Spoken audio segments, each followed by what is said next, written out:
Muchos saludos desde SEC 2024. Estamos en el Congreso Nacional de la Sociedad Española de Cardiología en Bilbao. Un año muy especial porque cumplimos 80 años desde la fundación de la sociedad y arrancamos estos Cardio TV con dos cardiólogos que tienen una amplia experiencia en el uso de ViciWatt.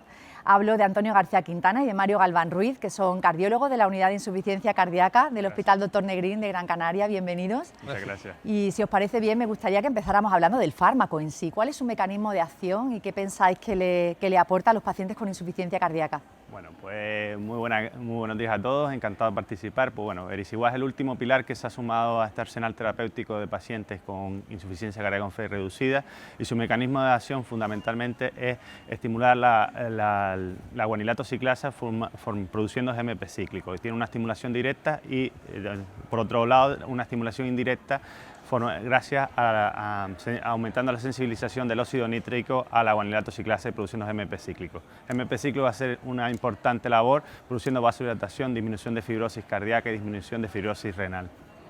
Sí, yo creo que es un mecanismo complementario a los que tiene la cuádruple terapia.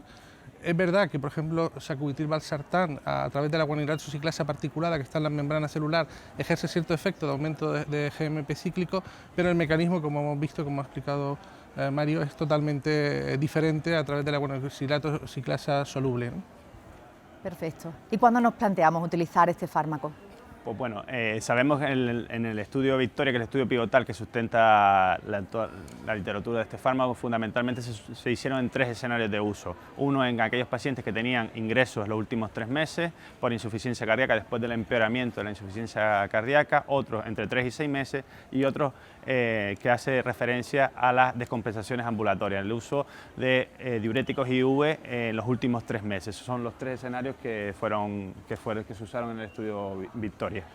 Sí, yo creo que se adapta bastante, ¿no?, al concepto de empeoramiento que tenemos últimamente en los ensayos clínicos, en el que se incluye no solo la hospitalización como un concepto de descompensación o de empeoramiento, sino también pues, las visitas a servicios de urgencias, y incluye también las visitas al hospital de día que muchos tenemos y en el que muchas veces tratamos a estos pacientes descompensados que nos vienen fuera de hora o que nos llaman para ser tratados, ¿no?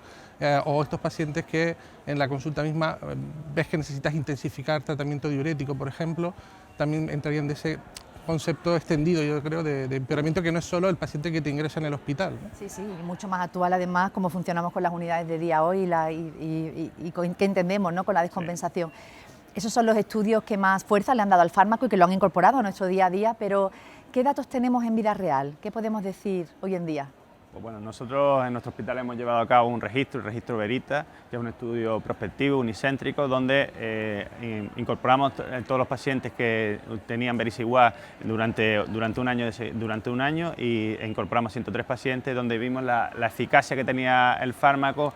Como podemos ver también en esta diapositiva, vimos el escenario de uso que estamos usando el fármaco y intentamos ver la eficacia en cuanto a reducción de ingresos hospitalarios, a mejoría de calidad de vida y de la clase funcional. Bueno, y con respecto al nuestro estudio Verita, pues vemos que estamos usando el fármaco, los escenarios de uso que estamos haciendo son pacientes pues mayores que comparado con el estudio Victoria, más comórbidos, con más comorbilidades, con más incidencia de fibrilación auricular de forma significativa, con más prevalencia de diabetes, de hipertensión, peores clases funcionales, con pacientes más optimizados en cuanto a la terapia fundacional de la insuficiencia cardíaca, la cuádruple terapia, y bueno, con peor función renal, Y en nuestro registro también sí es verdad que tenían niveles de NT-proBNP un poquito más bajos que el estudio Victoria, pero bueno, este es un poco el escenario de uso que lo estamos usando y eso, no sé.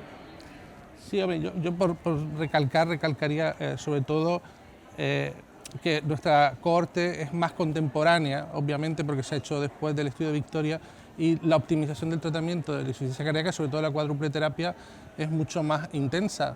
También es verdad que esto se ha llevado a cabo en una unidad de insuficiencia cardíaca especializada, en el que obviamente todo esto se mira mucho más y se hace de una forma más intensiva, ¿no? Pero bueno, a pesar de eso, también vemos que el beneficio del fármaco se sigue manteniendo. Se sigue ¿no? manteniendo, sí. Sí. Enhorabuena a los dos por el estudio, porque ha sido muy valorado, ¿no?, y muy leído en la comunidad.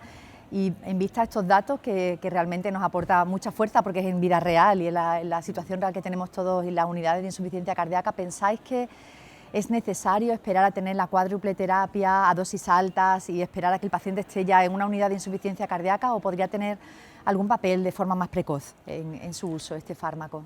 ¿Qué pensáis? Yo creo que, mira, hay muchos pacientes que por diferentes razones, es verdad que esto es excepcional, que tú tengas un 90% de pacientes con ARM, la mayoría de los estudios llegamos a un 60-70%. Entonces, en muchos casos, pues este fármaco no se puede introducir por hipercalemia, por hipotensión, por algunos efectos adversos, insuficiencia renal.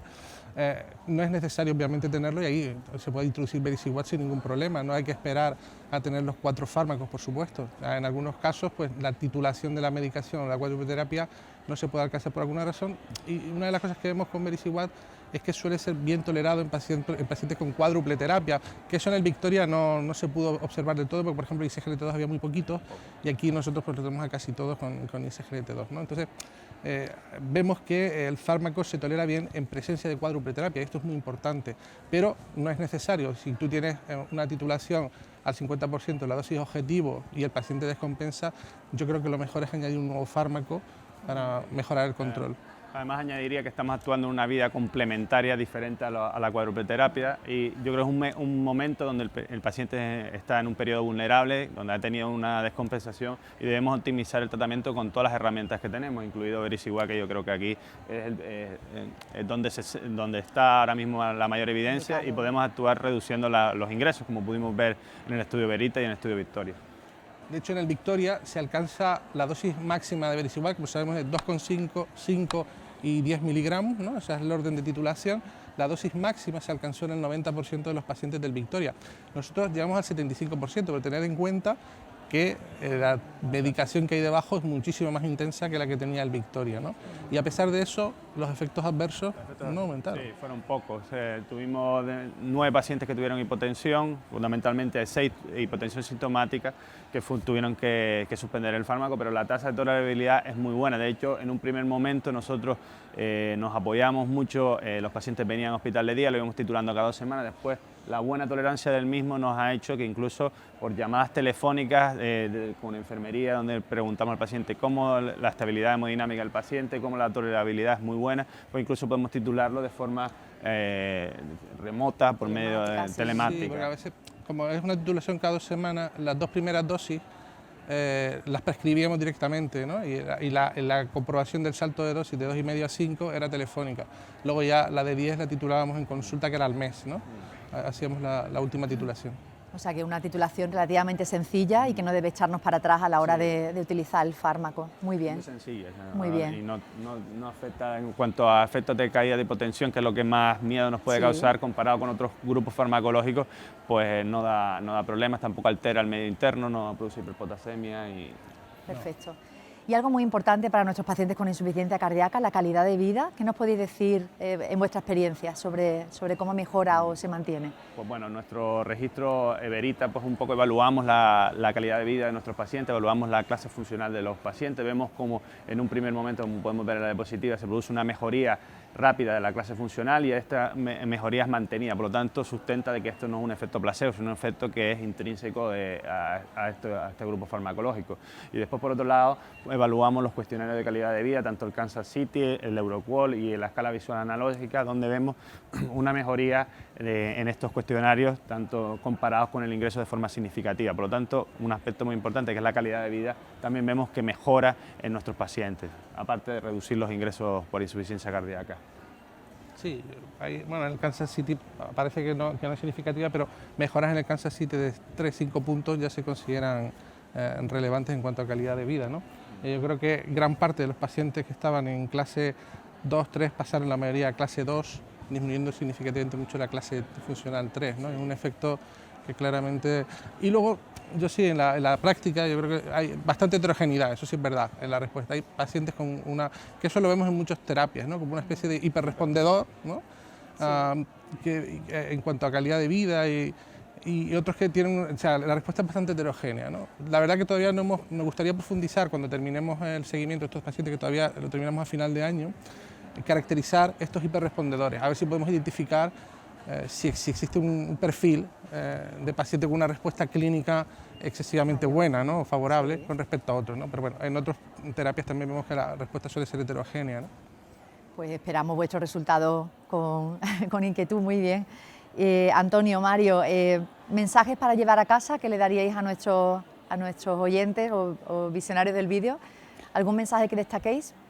Yo creo que Vericiguat lo que ha hecho es visibilizar, como se suele decir ahora, o poner en el foco un concepto que es el de empeoramiento de insuficiencia cardíaca, y yo creo que nos tiene que hacer pensar el empeoramiento de la insuficiencia cardíaca en que es una oportunidad para optimizar el tratamiento de nuestros pacientes.